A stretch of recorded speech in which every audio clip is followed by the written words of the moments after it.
Hello, Nathan! It is Monday, April 28th, and guess what?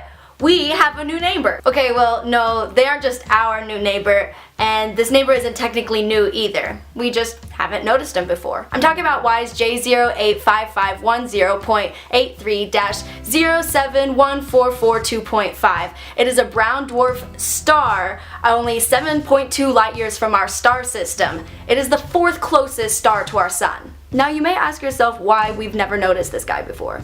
You may ask yourself why I air quoted star when mentioning it.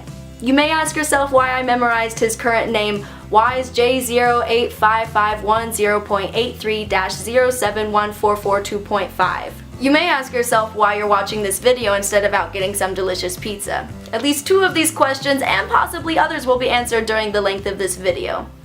And trust me, the pizza can wait. WISE Joe, as I just decided to affectionately call our newly found substar, was discovered by Associate Professor Kevin Luman of Penn State University using the Wide Field Infrared Survey Explorer. That's where the name WISE comes from. This same professor actually found last year the third closest star system to our sun at 6.5 light years away. One reason why we haven't noticed these guys until recently is related to why they were discovered with a telescope that uses infrared sensors.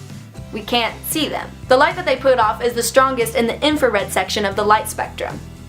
Here. You see, to be classified as a brown dwarf, they have to be between the range of 10 to 90 Jupiter masses.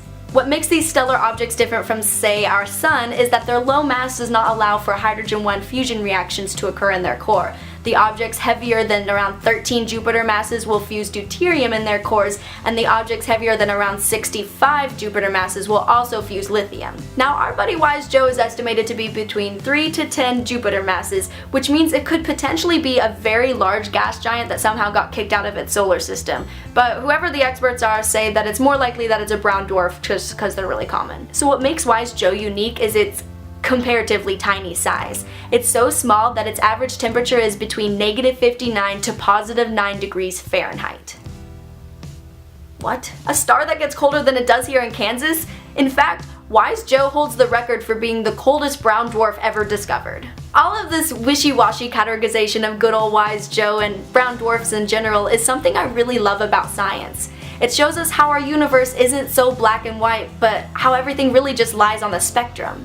It's a good lesson for us humans to keep in mind. We have this tendency to put everything into boxes and needing everything to be so exact, but that's just not how life works. Life and the universe are just full of random chaos and exceptions to the norm, and here we are just trying our best to make sense of it all. And I think we're not doing too bad a job of it. Nathan, we'll see you on Wednesday.